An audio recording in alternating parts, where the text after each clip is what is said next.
నమస్తే, namaskar, good evening. అందరికీ మరొకసారి వందనాలు. హైదరాబాద్ అత్యున్నత నగరంగా ఎదుగుతూనే ఉన్నది, ఇందులో ఏం అనుమానం లేదు. మెట్రో సిటీస్ మెడ్రాస్, బాంబే, ఢిల్లీ, కలకత్తా ఈ 4 కాకుండా వీటికి అనుబంధంగా బెంగళూరు, పూణే, హైదరాబాద్ ఈ 2 యాడ్ అయినాయి. ఇంకా కొన్ని యాడ్ అవుతూ ఉన్నాయి. అంత ఇది లేదు. అంటే వాస్ట్ స్కోప్ ఉన్నటువంటి ఈ 2 నగరాలు బెంగళూరు, పూనా, హైదరాబాద్ ఇవి మెట్రో నగరాలు కావు. అంటే బాగా ఎదుగుతున్నటువంటి కాస్మోపాలిటన్ టౌన్స్ అంటారు వీటిని. హైయెస్ట్ సోర్స్ బెంగళూరుకు హైదరాబాద్ చుట్టుపక్కల పెరుగుతూనే ఉంది. East, west, north, south. ఇప్పుడు బాంబేకి అయితే ఒక సైడ్ మొత్తం సముద్రం, మెడ్రాస్కి అంతే ఉంటుంది, కలకటాకి అంతే ఉంటుంది, ఢిల్లీకి ఏముండదు. అది అవసరమైన దానికంటే ఒక స్టేట్ అంత స్థాయికి ఎదిగిపోయింది, ఇంకా రాలేదు. ఇప్పుడు హైదరాబాద్కు వెస్ట్ సైడ్ హైటెక్ సిటీ వచ్చింది, మన ఈస్ట్ పెరుగుతూనే ఉంది. హైదరాబాద్ అంటే వాళ్ళు విజయవాడలు ఆ ఏరియా అంతా క్యాప్చర్ చేస్తారు. అటు నుంచి వచ్చే మొత్తం హైదరాబాద్ ఇది చేసే పరిస్థితి ఉంటుంది. ఇటేమో ఉత్తర తెలంగాణకు మేడ్చల్ దాటి ఇంకా దూరం వెళ్ళిపోతున్నాం. అటు వచ్చేసి ఇప్పుడు నేను ఇవాళ చెప్పదలుచుకుంది ఏంటంటే ఫ్యూచర్ సిటీ. హైదరాబాద్కు దక్షిణం వెస్ట్ సైడ్ ఆఫ్ ది హైదరాబాద్కు నాగార్జున సాగర్ హైవేలో ప్రభుత్వం ఒక నిర్ణయం తీసుకుంది ఏంటంటే ఒక 30,000 ఎకరాలు సేకరిద్దామని అనుకున్నది. అంటే ఎట్లా, ఎవరి భూమి 30,000 ఎకరాలు, ఎంత భూమి, ఎన్ని గ్రామాలు, ఎంతమంది ప్రజలు నిర్వాసితులవుతారు అనే దాని మీద భూమి రిలేటెడ్ ల్యాండ్ ఎక్విజిషన్ సబ్జెక్ట్ ఇందులో ఇన్వాల్వ్ అయింది. కాబట్టి కొంత మనము డిబేట్ చేయడానికి కొంత ఇన్ఫర్మేషన్ ఇవ్వాలని అనుకున్నాం. దీంట్లో 30,000 ఎకరాలంటే అసైన్మెంట్ ల్యాండే మేజర్గా ఉంటుంది. ఈ అసైన్మెంట్ ల్యాండ్ అంతా పోయిన తర్వాత వీళ్ళంతా మనుషులంతా ఇంకా ఫిష్ అవుట్ ఆఫ్ వాటర్, కేవలం వ్యవసాయమే వృత్తి ఆధారంగా బతుకుతున్న వాళ్ళందరూ కూడా జీరోకి వచ్చేస్తారు. అసలు ఏం చేయాలని అర్థం కాదు. 30,000 ఎకరాలల్లో 90% మేము మా చేతిలో ఉంది అంటున్నారు. 30,000 ఎకరాలంటే ఇంకేముంది, 90% అయిపోయి 27,000 ఎకరాలు చేతికి వచ్చేసినట్టే. ఇంకా కావాల్సింది ఏంది, 3,000 ఎకరాలే కదా. 3,000 ఎకరాలు అక్వైర్ చేయడం పెద్ద పనేం కాదు. అందుకనే ఇప్పుడు ఇందులో ఏమేం చేస్తారు అని అంటే అన్నీ ఉన్నాయి. ఇప్పుడు లగచర్ల ముఖ్యమంత్రి గారి నియోజకవర్గం కొడంగల్లో కూడా, కొడంగల్ డెవలప్మెంట్ అథారిటీ ఏరియాలో కూడా ఇవే వస్తున్నాయి. ఇప్పుడు ఇందులో 30,000 ఎకరాలు ఏమేమి చేస్తాడు అని అంటే ఆర్టిఫిషియల్ ఇంటెలిజెన్సీ కోసం ఒక సిటీ, ఆ ఫ్యూచర్ సిటీలో. తర్వాత లైఫ్ సైన్సెస్ హబ్ అట, తర్వాత హెల్త్ సిటీ, తర్వాత ఎడ్యుకేషనల్ యూనివర్సిటీ, తర్వాత ఎలక్ట్రానిక్ మ్యానుఫ్యాక్చరింగ్ జోన్, తర్వాత డేటా సెంటర్ హబ్, తర్వాత ఇంకొకటి రెసిడెన్షియల్ అండ్ కమర్షియల్ జోన్. ఇవన్నీ కలిపి వందల ఎకరాలు. 403 ఏఐ హెల్త్ సిటీకి 594 ఎకరాలు, ఎడ్యుకేషన్ యూనివర్సిటీకి 255 ఎకరాలు, ఎలక్ట్రానిక్ మ్యానుఫ్యాక్చరింగ్ జోన్ 177 ఎకరాలు.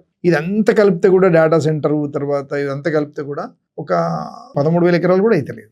15,000 ఎకరాలు అనుకుందాం.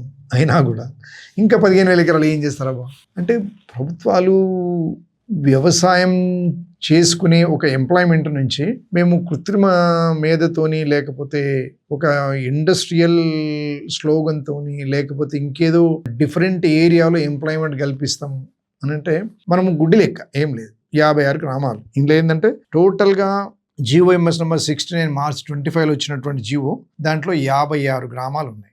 ఒక 7 మండలాలు. ఒక్కొక్కటి ఏంటంటే ఆమన్గల్లు ఒక 5 విలేజ్లు, తర్వాత ఇబ్రహీంపట్నం 5 గ్రామాలు, కడతాల్లో ఒక 6, కందుకూరు ఒక 18, తర్వాత మహేశ్వరం ఒక 2, మంచాల ఒక 3, యాచారం 17. ఇవన్నీ కలిపి 56 గ్రామాలు. ఇందులో డైలీ పని చేసుకునే వాళ్ళు అంత కలిపితే ఎంతమంది పనికి వెళ్తారు? ఈ ఇండస్ట్రీ వస్తే ఎంతమందికి పని దొరుకుతుంది? ఈ 2 మనము బేరీజు వేసుకోవాలి.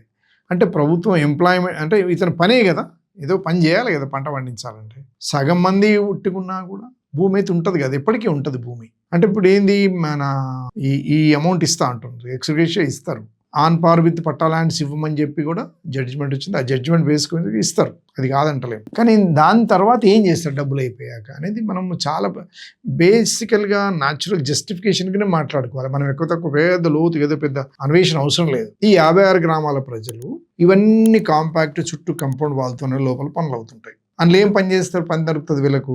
ఎవ్వరికీ చదువు రాదు, ఎవ్వరు కూడా ఇంగ్లీష్ రాదు, ఎవ్వరికి కూడా ఎలక్ట్రానిక్ అండ్ కమ్యూనికేషన్ సిస్టంలో ఎవరికీ లేరు. అంటే ఊరికి సంబంధించిన పెత్తందారి కులాల పిల్లలు కొంత చదివిండొచ్చు, వాళ్ళు ఎవరు కూడా వస్తే హైదరాబాద్ వస్తారు, హైదరాబాద్ నుంచి అమెరికా వెళ్ళిపోతారు వాళ్ళంతా. ఇక మిగిలిందెల్లా జనరల్ ఎడ్యుకేషన్, బీకామ్, బీఏ, బీఎస్సీలు, లేకపోతే జెడ్పిహెచ్ఎస్ స్కూల్ చదివిన పిల్లలు, వీళ్ళందరూ ఏం చేస్తారు వీటిలల్లో? ఇప్పుడు పెద్ద హెల్త్ సిటీ అన్నాడు, 594 గంటలు ఇందులో ఉండే పని, వీళ్ళకి స్టడీ రిలేటెడ్ జాబ్ ఎక్కడ లేదు కదా. అప్పుడు ఎప్పుడో అకనమాదాన పీరియడ్ టైప్ ఆఫ్ ఎడ్యుకేషన్ ఇంకా కూడా కంటిన్యూషన్ ఉంది. ఆ జనరల్ ఎడ్యుకేషన్ ఇందులో పనికిరాదు. డేటా సెంటర్ హబ్ అంటే 313 మంది, అంత టాప్ మోస్ట్ బాగా చదువుకున్న పిల్లలే వస్తారు ఇక్కడికి, వాళ్ళకి ఎంప్లాయ్మెంట్ వస్తుంది. ఇప్పుడు ఈ 313 ఎకరాల కనీసం యావరేజ్గా 3 ఎకరాలు పెట్టుకున్న 100 కుటుంబాలు అంతా అన్ఎంప్లాయీస్ అవుతారు కదా.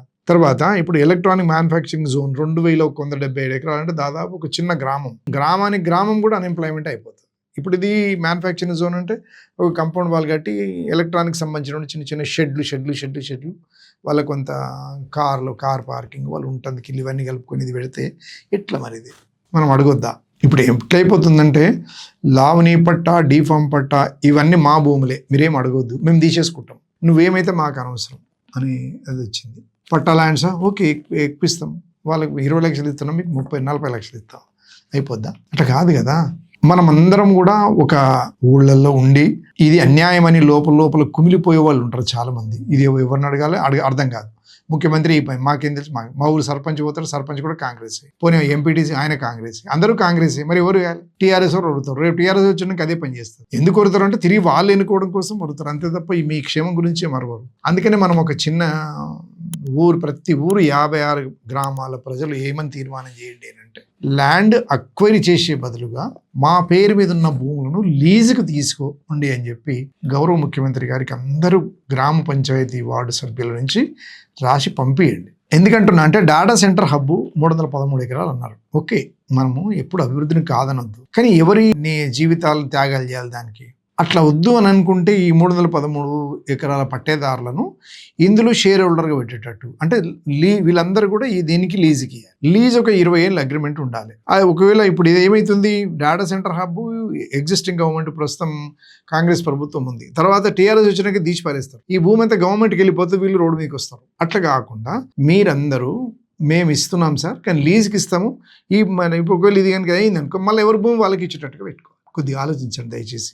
ఇది నాకైతే ఏదో వ్యాసంలో కూడా చదివాను నేను చాలా సంవత్సరాల క్రితం, బహుశా ఈపీడబ్ల్యూనో లేకపోతే ఇంకేదో ఎందులో, instead of acquiring the lands governments must లీజ్కి తీసుకుంటే, లీజ్కు కనుక పట్టేదారు నుంచి తీసుకొని లీజ్ పీరియడ్ అయిపోయిన తిరిగి పట్టేదారికి అప్పచెప్పేటట్టుకుంటే బాగుంటుందని పద్ధతిలో చెప్పడం కోసం నేను ఇది వీడియో చేస్తున్నా. ఫ్యూచర్ సిటీ అవసరమా కాదా, అది 30,000 ఎకరాలు అవసరమా కాదా? రాజధాని ఆంధ్రప్రదేశ్ రాజధాని అమరావతికి 30,000 ఎకరాలు, ప్రపంచంలో ఎక్కడ లేదు 30,000 ఎకరాలు. 400 సంవత్సరాల నుంచి ఇది ఉంటే ఇప్పుడు 1,16,000 ఎకరాల మహానగరం అయింది, ఇప్పుడు విస్తరిస్తుంది. విజయవాడ ఇప్పుడు 30,000 ఎకరాలు అంత ఖాళీ ఉంటుంది, మీరు బైక్ తీసుకొని పోండి, ఆ ఒడవదు, పోతూనే ఉండాలి. ఇప్పుడు ఎయిర్పోర్ట్ ఆఫ్టర్ 5,000 ఎకరాలకే మనకు కార్ మీద పోయినా కొద్దిగా మన ఏరోడ్రోమ్ రానే రాదు. ఇప్పుడు 30,000 ఎకరాలంటే కిలోమీటర్ల కొద్ది పోవాలి. కాబట్టి మిత్రులారా, భూసేకరణ అంటే పట్టా భూములను నోటిఫై అయ్యేవని వేయటం, ఇదేమో లాక్కోవటం, లావణి భూములను లాక్కోవటం. అందులో ఏమేమి భూమి ఉంటే ఫారెస్ట్ ఉంటుంది, ఆ తర్వాత షికం ల్యాండ్స్ ఉంటాయి, తర్వాత ఇవన్నీ ఉంటాయి. హైయెస్ట్గా ల్యాండ్స్ మాత్రం నక్కర్తర, మేడ్పల్లి, నానక్ నగర్, తర్వాత తాడిపత్రి, కుర్మిదిలో ఎక్కువ భూములు పోతున్నాయి. ముఖ్యంగా ఈ గ్రామస్తులు మాత్రము మేము ఇస్తున్నాం కానీ మాకు ఇట్లయితే ఒప్పుకోండి అని చెప్పి వాళ్ళు చేస్తే బాగుంటుంది. ఒక ప్రయత్నం చేయడంలో తప్పు లేదు అనే సూచన చేస్తూ ఈ వీడియో చూసి లైక్ చేసి కొంతమందితో డిబేట్ చేస్తే బాగుంటుందని కోరుకుంటూ సబ్స్క్రైబ్ చేయమని కోరుతూ ధన్యవాదాలు. Thank you very much.